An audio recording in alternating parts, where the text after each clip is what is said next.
Hoy vamos a hablar de capitalismo, de sociofobias, de canallas, de utopías digitales y de cambio político. En otra vuelta de tuerca, César Rendueles.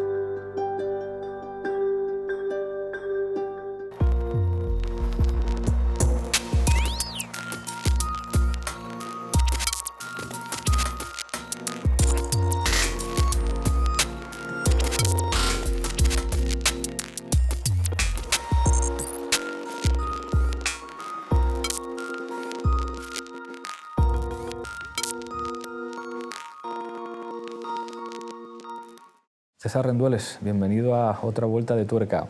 Vamos a empezar con una cuestión metodológica, la sociología como disciplina praxeológica. ¿Qué quiere decir eso? Bueno, quiere decir que para mí las ciencias sociales, la sociología, la ciencia política forma parte de nuestros conocimientos cotidianos, que no son como la biología, como la física, ¿no? Dentro de nuestros conocimientos cotidianos hay distancia entre hacerlo mal, entre hacerlo bien, hay distancia entre el error y el acierto, ¿verdad? Nadie confunde a alguien que cocina mal con alguien que cocina bien, ¿no? Y hay progreso en el conocimiento, pero es una distancia entre el error y el acierto distinta que la que hay entre los físicos, ¿no? Y los químicos. Y eso es importante políticamente, porque significa, por ejemplo, que hay expertos en sociología, en ciencias políticas, pero no nos podemos fiar de ellos tanto como nos fiamos de un físico para construir un puente, ¿no? Son cosas diferentes y que tenemos derecho a discutir con los expertos y no nos deberían dar órdenes, ¿no? Buen punto de partida metodológico. ¿Son inocentes las ciencias sociales? No, claro que no, ¿verdad? Las ciencias sociales no son nada inocentes por este motivo, por el mismo motivo que no lo somos, ¿no? Que la cocina no es inocente, que la educación no es inocente, que la crianza no es inocente. Claro que no. Tampoco son culpables, ¿no? Que parece a veces que también lo son inmediatamente. No, yo creo que las ciencias sociales pues, están interpeladas permanentemente por la política, ¿no? Por nuestra vida ciudadana, y así deben ser pensadas. Y quienes nos dicen lo contrario nos están haciendo trampa. Últimamente nos han hecho mucha trampa los economistas, ¿verdad? Los economistas te dicen, lo mío es como la física o lo mío es como la química. Conmigo se pueden hacer puentes. Claro, ¿no? Y además defienden constantemente la despolitización de la economía. El otro día, en el acto con los economistas, un periodista se enfadó muchísimo conmigo porque me hizo una pregunta diciendo, claro, porque el problema de los costes del factor trabajo. Entonces le respondí, detrás de lo que significa esa palabra, hay gente que tiene que llegar a la nevera. Y ofendidísimo, vino después, me agarró del brazo muy fuerte y me dijo, yo le he hecho una pregunta sobre economía, no sobre política. Y dices, claro, Dios mío, como Adam Smith y la mano invisible. Resulta que esto son cosas separadas, la economía y la política. Claro, pero que en el caso de los clásicos no era así, se llamaba economía política, ¿no? Por un motivo, porque la definición misma del campo económico está completamente mediada por decisiones políticas. Decidimos que algunas cosas pueden estar en el mercado y otras no, ¿no? Los niños no están en el mercado por una decisión política. Así que es absurdo separar eso. Pero es así en todas las ciencias sociales, también en la pedagogía, ¿no? También en la psicología, es siempre así. Forma parte constitutiva de las ciencias sociales y tenemos que asumirlo, ¿no? Eso las enriquece, en mi opinión, no las empobrece. Vamos a hablar de ese sistema histórico que se llama capitalismo y vamos a empezar desde el principio, con una especie como de test, te lo decía antes off the record. Acumulación originaria. Sí, bueno, sabes que la acumulación originaria es el título de un capítulo del libro primero del Capital, del 24, si no recuerdo mal. Y en ella Marx se hace una pregunta que es curiosa, ¿no? ¿Por qué demonios millones de personas de repente decidieron dejar sus ocupaciones tradicionales, como se ganaban la vida tradicionalmente, y empezar a trabajar a cambio de un salario horrible, pésimo, en unas condiciones sociales espantosas, ¿no? ¿Cómo es que decidieron libremente hacer tal cosa? Bueno, la respuesta es que no fue libre, ¿no? O sea, que hubo un proceso muy violento, muy prolongado a lo largo del tiempo, que obligó a la gente, ¿no? A dejar esas ocupaciones tradicionales, un proceso de expropiación de esos medios de vida tradicionales y los llevó al mercado de trabajo. Y es un proceso que no se restringe a esa época fundacional del capitalismo, sino que se prolonga hasta hoy, ¿no? Los mercados de trabajo están permanentemente, su constitución, su formación, mediados por esa clase de decisiones violentas, ¿no? O sea, cuando se hacen modificaciones de las reformas laborales, cuando se privatizan los servicios públicos, se está continuando ese proceso justamente, ¿no? Capitalismo mercantil y capitalismo agrario.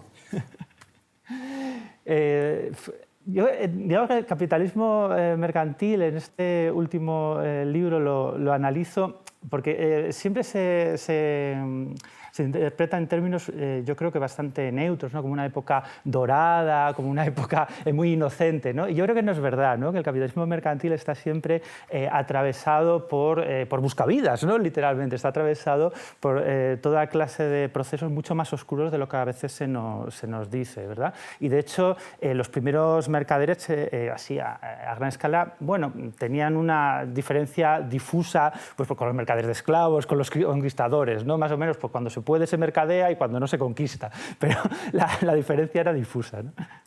Capitalismo industrial. Sí, el capitalismo industrial yo creo que muchas veces se entiende en unos términos excesivamente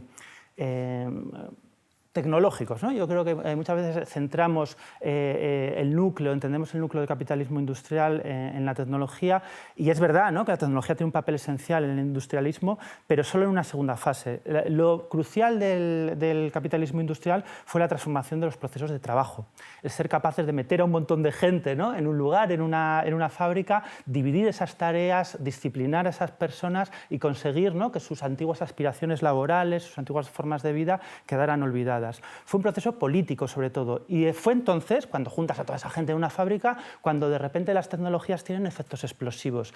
Pero los inventos de la primera fase del capitalismo industrial fueron bastante modestos. En realidad, casi todo ya se conocía, ¿no? Lo que se dieron fueron unas condiciones políticas y sociales en las que esos procesos tecnológicos tenían efectos explosivos. Y esas condiciones sociales, yo creo que es interesante decirlo, eran unas condiciones de gran sometimiento, en buena medida aprendidas en el esclavismo, en las plantaciones esclavistas a través del trabajo subordinado, ¿no? Entonces yo creo que eso es importante, ¿no? Porque es una historia que muchas veces se confunde. Es verdad que luego tuvo efectos tecnológicos extraordinarios, ¿no? Impactantes, pero eso es una segunda fase. Hay un libro que seguro que conoces de dos penalistas marxistas italianos, Melosi y Pavarini, sí, que hablan de cárcel y fábrica. ¿Qué tienen que ver cárcel y fábrica? Bueno, justamente esa idea, ¿no? Que en ambos casos se buscan espacios, el espacio panóptico, ¿verdad? Precisamente, en los cuales haya una disciplina perfecta, ¿no? Una regulación total del espacio de vida, de los ritmos, ¿no? Eso afecta a muchos espacios públicos, no solo a la cárcel y a la fábrica, también a los colegios, a los hospitales, a los manicomios, ¿no? Eso forma parte de los procesos de racionalización de la modernidad.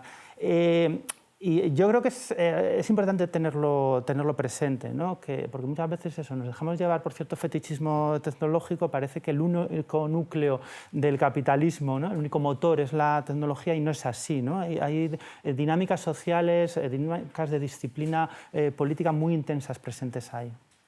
Benedict Anderson tiene un libro que se llama Comunidades Imaginadas, en el que dice que para entender la nación y el nacionalismo hacen falta una serie de dispositivos tecnológicos.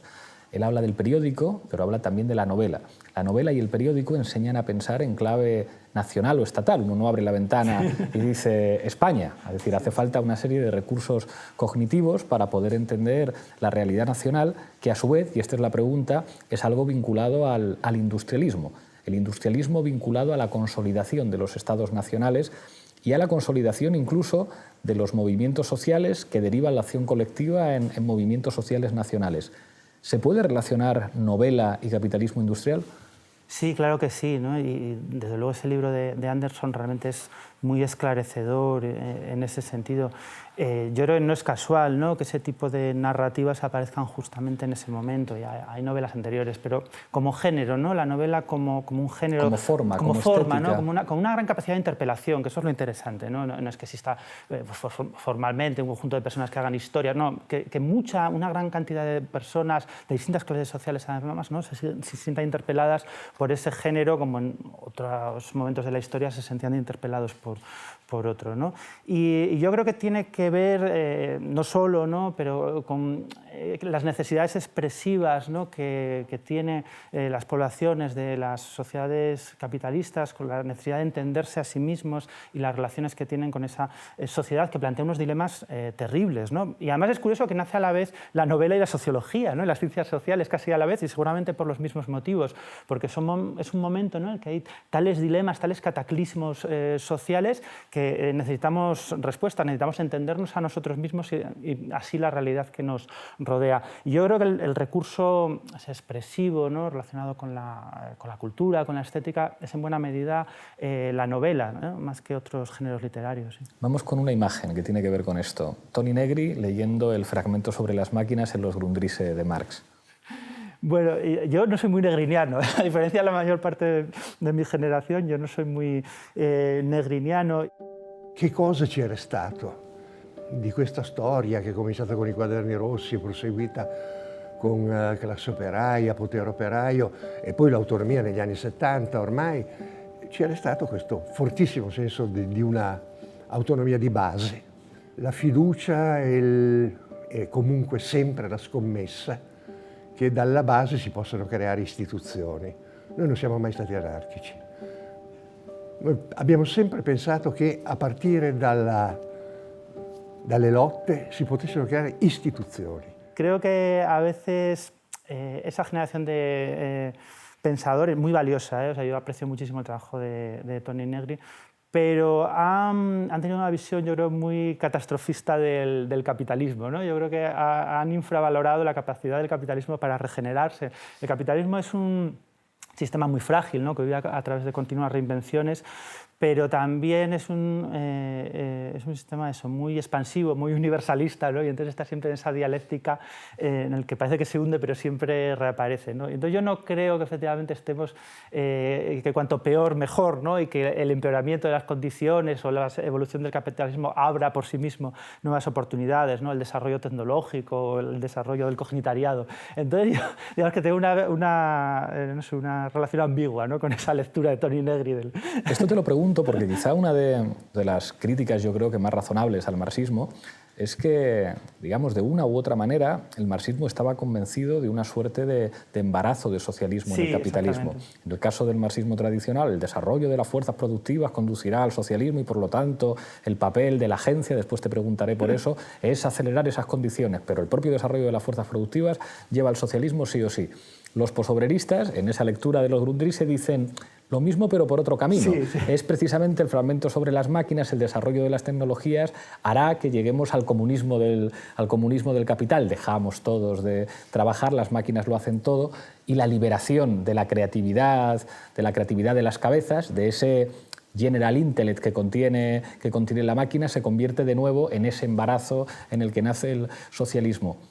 Y quiero incidir ahí en eso que señalas de la enorme capacidad que tiene ese sistema histórico que se llama capitalismo para reinvertirse a través de diferentes formas y para conseguir que la subsunción real opere, el valor se encuentre en la vida, en el conocimiento, en la agricultura o en las fábricas que siguen produciendo manufacturas. Claro que sí.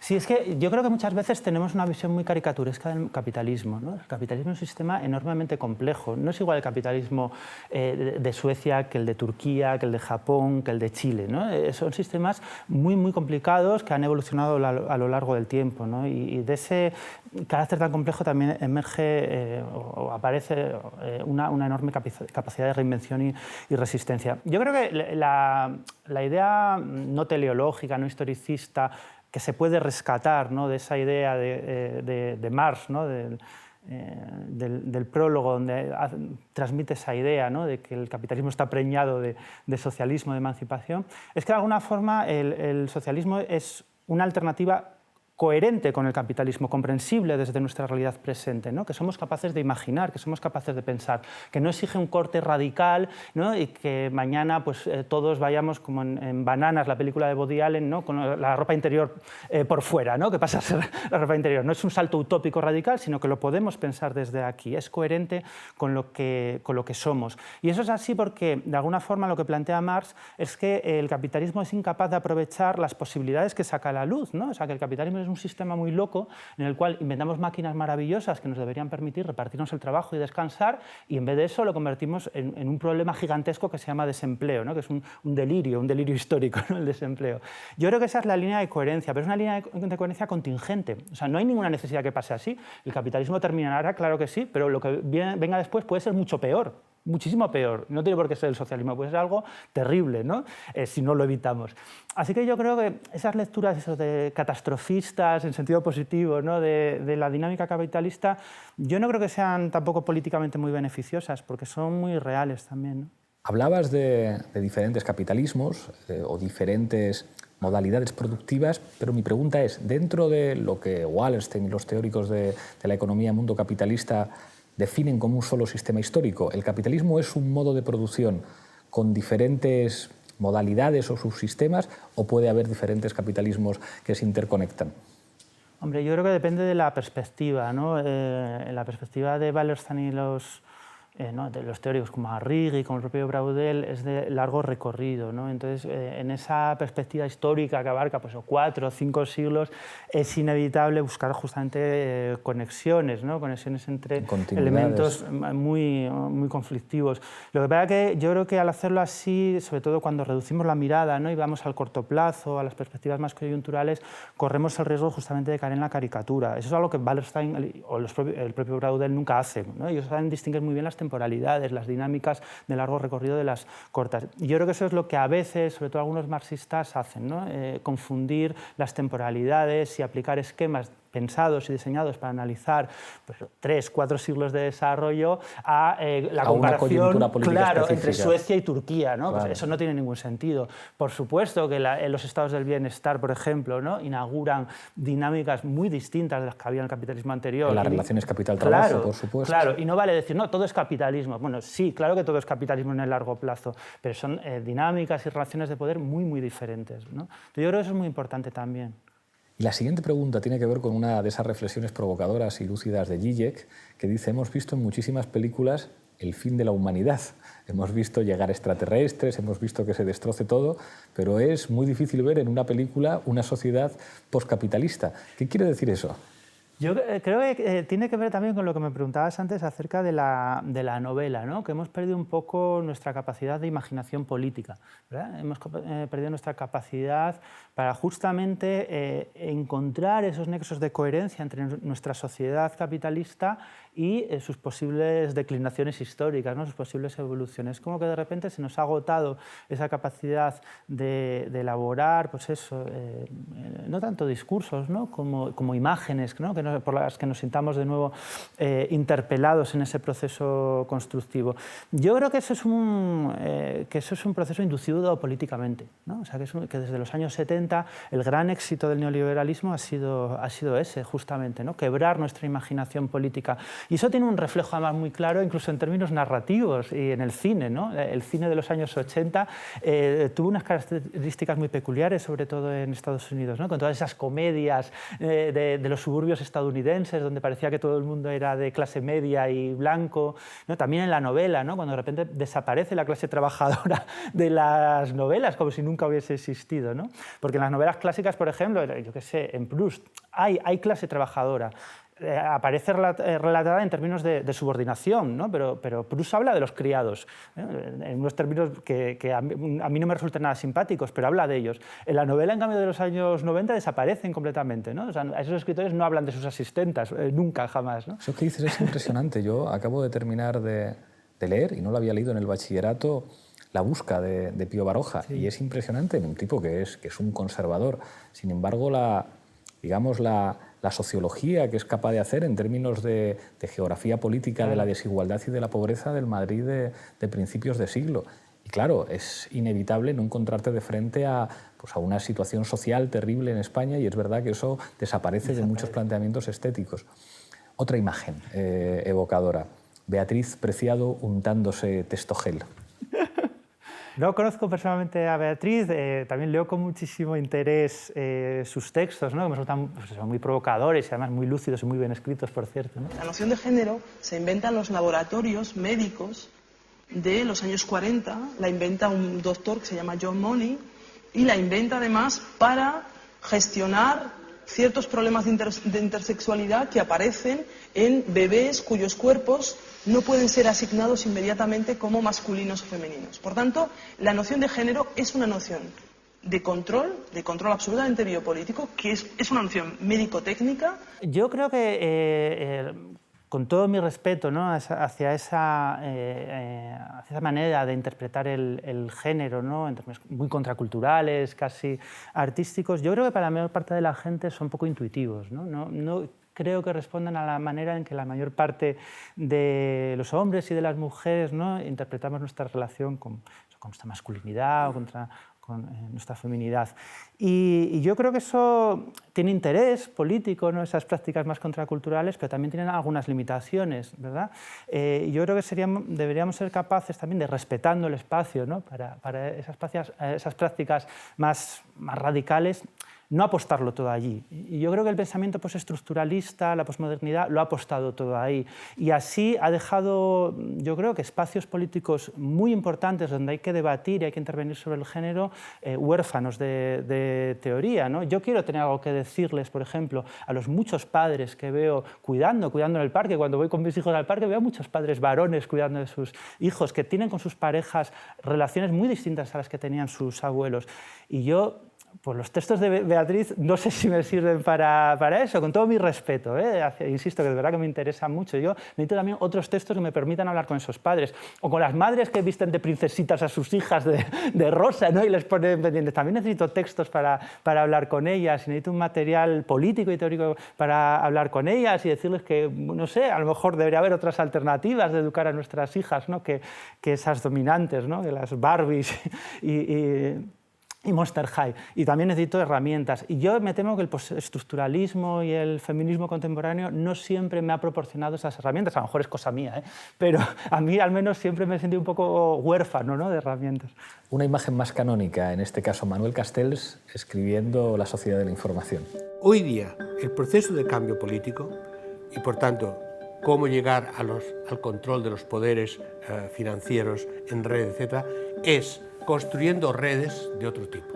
Redes de personas frente a redes de capital y a redes de gobiernos e instituciones. Bueno, de nuevo es una autora que aprecio mucho, ¿no?, que sobre todo tiene un trabajo empírico asombroso y es capaz de movilizar equipos de investigadores increíbles, ¿no? Yo creo que le tenemos que estar muy agradecidos, pero yo creo que tiene una imagen excesivamente optimista del cambio tecnológico, ¿no? En términos antropológicos, ¿no?, esa cosa que dice, bueno, es que no leemos Internet como leemos un periódico, ¿no? Internet nos ha transformado sociológicamente, antropológicamente, ¿no? Hay un salto respecto a cómo éramos, a cómo somos a causa de las tecnologías.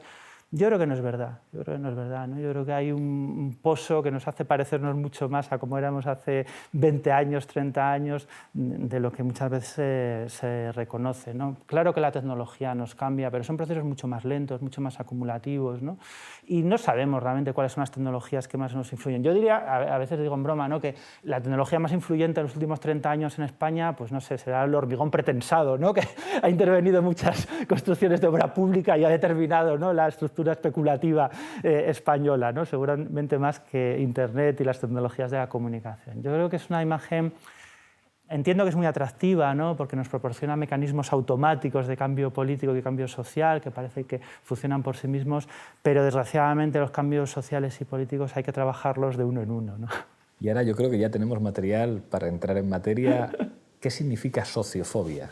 Bueno, yo con sociofobia quería designar el miedo a la democracia, ¿no? Ese miedo a la democracia que tienen de siempre los neoliberales, sobre todo, ¿no? Ese miedo a que tal vez no seamos capaces de ponernos de acuerdo, a que en el proceso de deliberación política pues a veces no conseguimos resolverlo adecuadamente y acabamos a bofetadas. Eso pasa, es cierto, ¿no? Y entonces lo que dicen los neoliberales es que, dado que eso pasa y es así y es muy difícil ponerse de acuerdo, es mucho mejor no intentarlo y que es mucho mejor dejar que intervenga el mercado para que nos coordine el mercado automáticamente, ¿no?, sin necesidad de esos procesos deliberativos.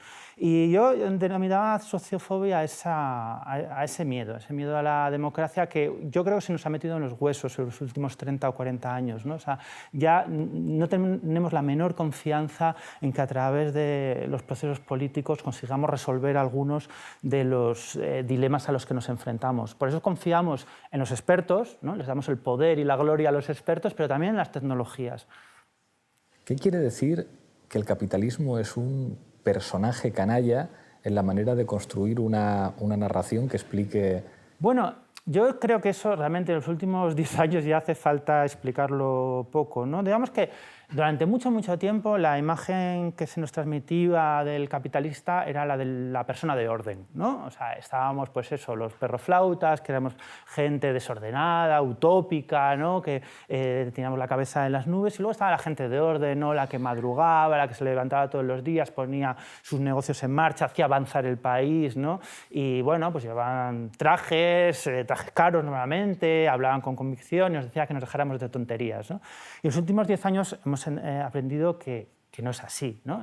Hay, desde luego, empresarios serios y responsables, ¿no? Que tienen sus propias trayectorias y esa imagen, ¿no? Del capitalista como persona responsable existe, es cierto, pero existe también un amplísimo mundo de auténticos buscavidas, ¿no? O sea, auténticos malandros capitalistas que se dedican pues, a toda clase de tropelías. Ha sido así en la subprime, ha sido así en Bankia, ha sido así en Volkswagen, ¿no? O sea, que resulta que los directivos de Volkswagen se comportan como el chaval, ¿no? Que truca el motor para que su coche pase la ITV, ¿no? Lo que pasa es que afectando no a su coche, sino a varios millones de vehículos, ¿verdad? O sea que el capitalismo está totalmente atravesado por esa clase de comportamientos pues, absolutamente al borde ¿no? de la delincuencia. Y ha sido así siempre, ¿no? Esa es una parte absolutamente consustancial, o sea, un elemento absolutamente consustancial al capitalismo, ¿no? Esa es la idea de capitalismo canalla. Tú has prestado muchísima atención a la Escuela de Frankfurt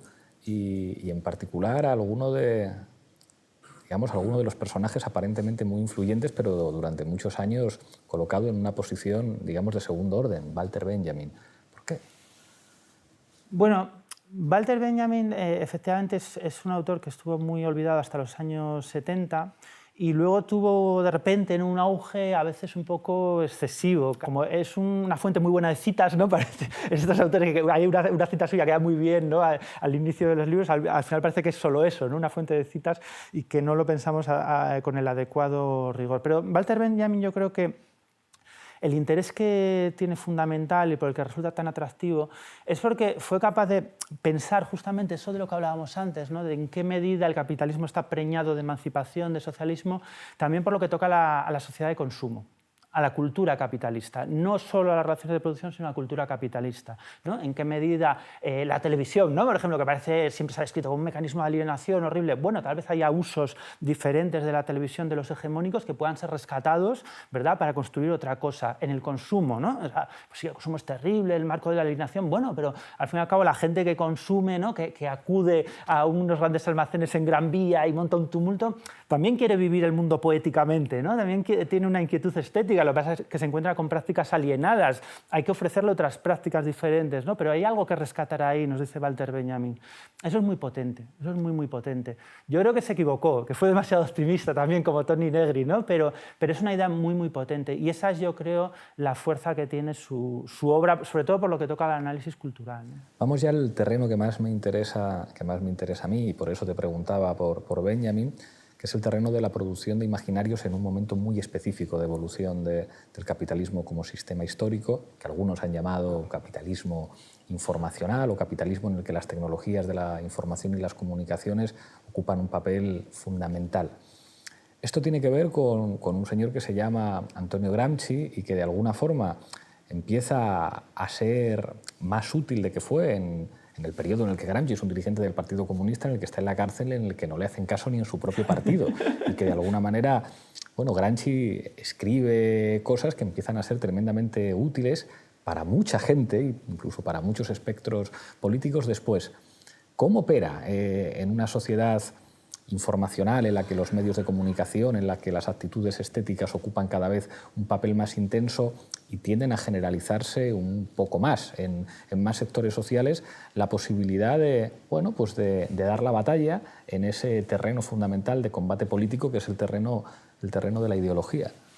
Sí, yo creo que sencillamente el campo de batalla se ha vuelto más complejo, ¿no? Pero yo creo que a veces también confundimos las cosas pensando que lo nuevo es necesariamente lo más influyente, ¿no? Yo creo que, por ejemplo, la izquierda cometió un error histórico, por ejemplo, abandonando la televisión como una batalla que se daba por perdida, donde no se podía intervenir, y lo siguiente fue que no se debía intervenir. O sea, fue ya una conclusión normativa, dado que era muy difícil, es que no se debía, que la televisión era el enemigo, pero lo mismo pasa con los grandes medios de comunicación o con las formas de intervenir en esos medios de comunicación, ¿no? Esa aspiración clásica de la izquierda en ese sector, que era que haya medios públicos de comunicación que sean rigurosos, liberados de servidumbres, tanto económicas como políticas, ¿no? Esa que fue una aspiración clásica, pues hasta hace muy poquito de los movimientos de izquierda, parece que se ha olvidado completamente, ¿no? Porque parece que público significa inmediatamente estatal, lo cual es absurdo. Público puede significar muchas cosas diferentes, parece que público significa que esté controlado por el Estado. Yo creo que hay ya una aceptación implícita muy fuerte de las tesis neoliberales. O sea, no, si es público ya no vale porque va a estar completamente condicionado. ¿Por qué? ¿Por qué va a ser así? Y eso puede convivir perfectamente con otras formas de intervención comunitaria, reticulares. Es que son formas que se retroalimentan, ¿no? Entonces yo creo que efectivamente hay una lección muy, muy importante que recuperar justamente de Gramsci y del poco caso que le hacía la izquierda, ¿no? Yo creo que deberíamos pensarnos a nosotros mismos y nuestras tesis de una manera mucho más crítica. Dice el malvado Gregorio Morán, para ejemplificar lo que significa la noción de intelectual colectivo, dice: intelectual colectivo, para entender el régimen político español, es el diario El País. Pero el intelectual colectivo también, en ese Gramsci que leía a Maquiavelo, era el partido, que él identificaba como su partido comunista. ¿Cuál es ese príncipe del pueblo en una sociedad tan compleja como la actual? Bueno, yo creo que lo estamos construyendo, ¿no? O sea, yo creo que justamente el gran éxito que fue, yo creo también merece la pena, ¿no?, admirarlo, ¿no? El gran éxito de los neoliberales fue hacernos creer que no existía, ¿no?, ese príncipe del pueblo, que no era posible una democracia plebeya. Y yo creo que nos estamos rebelando lentamente contra esa aspiración y lo estamos construyendo. Y yo creo que para eso muchas veces también nos confundimos, ¿no? Porque muchas veces hablamos de la necesidad permanente de reinventar la izquierda, de nueva izquierda. A mí me parece mucho más importante una nueva derecha, francamente, ¿no? El éxito, habrá un príncipe del pueblo cuando haya una nueva derecha, ¿no? Es decir, cuando cambie justamente pues, lo que se considera la normalidad política, lo que se considera aceptable y no aceptable en política, ¿no? Cuando la gente de derecha, la gente decente de derecha, pues considere que es inaceptable completamente que la gente no tenga unas pensiones dignas, ¿no? Que la gente pues, no tenga pues, una renta mínima con la que sobrevivir, que no haya ayudas a las familias. Cuando pase eso, entonces efectivamente tendremos una derecha digna y aparecerá justamente eso, un príncipe del pueblo que tendrá debates, ¿no? Y donde habrá distintas posturas desde posiciones seguramente antagónicas, ¿no? Pero que tendrá esa categoría, ¿no?, de actor político y de cuerpo político.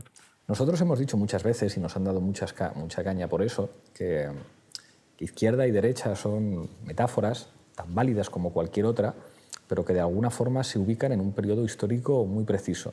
Cuando otro de los malvados, en este caso Norberto Bobbio, escribe Destra y Sinistra, está diciendo algo que es muy normal. Mire usted, esto en una dinámica de bloques tenía mucho sentido, pero con esa maldad con la que Bobbio dice es que después de la caída del muro de Berlín la izquierda solo puede ser extrema izquierda, en realidad, mutatis mutandis, lo que está diciendo es que esas geografías para entender lo político se alteran. Eso no quiere decir que no existan, eso no quiere decir que uno no se identifique con unos valores y con otros, pero de alguna manera dejan de ser tan operativas a la hora de poder imaginar el cambio. ¿En qué medida, digamos, un mundo postsocialista, ahora te preguntaré por eso, hace que las categorías fundamentales del conflicto político durante el siglo XX empiecen a ser muy operativas para el poder? Claro.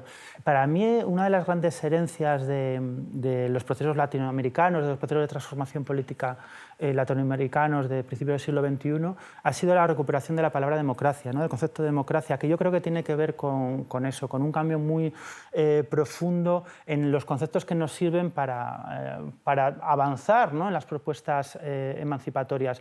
Porque la recuperación de la democracia tiene que ver con encontrar pues, a través de esa idea, ¿no?, que tú has manejado a veces, ¿no?, de arriba y abajo como sustituto, o no, como sustituto de esos conceptos en esta nueva fase, porque eso ha sido precisamente las apuestas socialistas del siglo XIX, ¿no?, una apuesta por la democracia radical, ¿no?, por la democracia radical, por la democracia plebeya, y las categorías de izquierda-derecha aparecen después, justamente, ¿no?, en el siglo XX. Así que en el fondo es, en cierto sentido, lo que estamos viviendo, primero en Latinoamérica, ahora en Europa, un retorno, ¿no?, a los conceptos, en ciertos sentidos, más originarios de la tradición emancipatoria, ¿no?, una apuesta por la democracia radical, que no quede limitada ¿no?, a ciertos sectores de la vida social y excluya, por ejemplo, las categorías económicas, sino que nos permite intervenir en muy distintos ámbitos. Así que yo en realidad estoy bastante de acuerdo, me temo, con Bobbio. Hay otro elemento clave que tiene que ver con, digamos, con el poder de enunciación y con la enunciación de significados a partir de realidades, que es muy curioso que todavía no desaparecen de los imaginarios. Es muy curioso ver ahora que la Unión Soviética vuelve cuando los aviones rusos sobrevuelan Siria, y esa imagen de Putin con al-Assad. Hay una palabra que se llama Unión Soviética, que es clave para entender la historia del siglo XX, pero seguramente su desmantelamiento es también fundamental para entender lo que ha venido después. Y ahí te pregunto directamente por un producto cultural genial, que es la biografía de Kager de Limonov. ¿Qué diferencia Limonov de Putin? En cierto sentido no está muy claro lo que los diferencia, ¿no? Yo creo que están los dos metidos en proyectos imposibles, ¿no? Limonov está obsesionado con un proyecto completamente imposible de rescate, ¿no?, de una pureza soviética, ¿no?, de una nostalgia soviética, alguna clase de esencia muy nacionalista al mismo tiempo, ¿no?, de aquello que había allí. Yo creo que es crucial pensar justamente el desmantelamiento de la Unión Soviética, pero en un sentido muy diferente, que es en el sentido de las oportunidades que hemos perdido. No de una vuelta al pasado, como plantea Limonov o Putin, en sentidos diferentes, pero en última instancia muy coherentes entre sí, sino de lo que perdimos, la oportunidad que perdimos cuando desapareció el bloque soviético de construir algo diferente. Eso es algo que un autor que a mí cada vez me gusta más, que es Peter Gowan, un politólogo anglosajón, un keynesiano, ¿no? Como siempre tiene un libro Apuesta por la globalización. Sí, Apuesta por la globalización, extraordinario, ¿no? Y justamente en la época del desmantelamiento de la Unión Soviética, cuando se produjo la unificación alemana y se empezó a hablar de una ampliación de la Unión Europea hacia el este, lo que planteó Gowan es que era necesario un plan Marshall, una apuesta keynesiana dura, fuerte, para todos esos países, ¿no? Para todos esos países. Una apuesta que de alguna forma permitiera relanzar el proyecto de construcción del Estado social a través de una ampliación hacia el este, y que eso generara un polo internacional de desafío al poder de Estados Unidos como matriz, ¿no?, del neoliberalismo. Bueno, todo el mundo se ríe, desde los marxistas se rieron de él, maldito reformista keynesiano, como siempre pasa en estos casos, ¿no? Y era un proyecto extraordinario, que hubiese cambiado completamente si se hubiese puesto en marcha. Y había gente en Alemania y Francia, entre los gobernantes, dispuestos a emprender algo así, que hubiese cambiado completamente el mapa de la globalización, porque Europa, recordémoslo, es la principal economía mundial en su conjunto. Europa tiene tiene un proyecto de institucionalidad. ¿No? Un gigante económico, un enano político y un gusano militar. Claro, y probablemente los Estados Unidos los más interesados a través de su satélite británico y de la ampliación hacia un este sin ninguna regulación, que Europa nunca sea un rival geopolítico y evitar, ¿no?, eso que decían los geopolíticos, el famoso eje del corazón continental, ¿no?, que Moscú, Berlín y París pudieran representar una alianza. Me interesa a través de qué, porque da la impresión de que una de las claves de identidad política de ese proyecto sería una noción, digamos, tan presente y al mismo tiempo tan compleja como estado del bienestar. ¿Eso qué significa?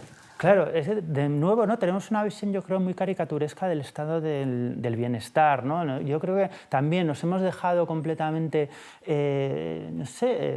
intervenir en nuestra imaginación política por las imágenes que proporciona el neoliberalismo del estado de bienestar, con una cosa aburrida, completamente dominada por un estado burocrático, autoritario.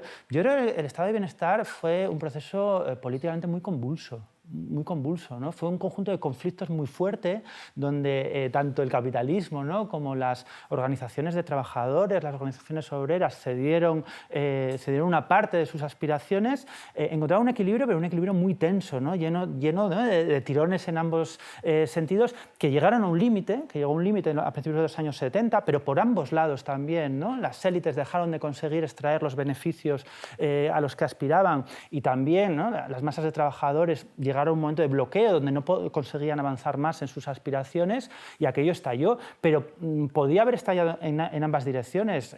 Triunfó efectivamente la alternativa de las élites, pero podía haber pasado algo completamente diferente, podía haberse avanzado desde el estado de bienestar en otra dirección muy, muy diferente. Y yo creo que tenemos que quedarnos con esa idea, ¿no?, de que aquello no era un remanso de paz, no era la paz del cementerio, sino que era un foco de tensiones desde donde se puede también avanzar en otras direcciones emancipatorias, ¿no? Se puede avanzar, bueno, pues como se planteó en cierto momento en Suecia, ¿no?, la construcción de una república de trabajadores donde efectivamente el poder del capital se vea prácticamente minimizado, donde exista una igualdad sin parangón, incluso en los países socialistas. En Finlandia llegó a haber más igualdad de renta que en muchos países socialistas, ¿no? Así que yo creo que es urgente repensar la apuesta por el estado de bienestar, ¿no?, y ver qué se puede rescatar de ahí y si eso realmente es un punto de partida desde el que avanzar, ¿no?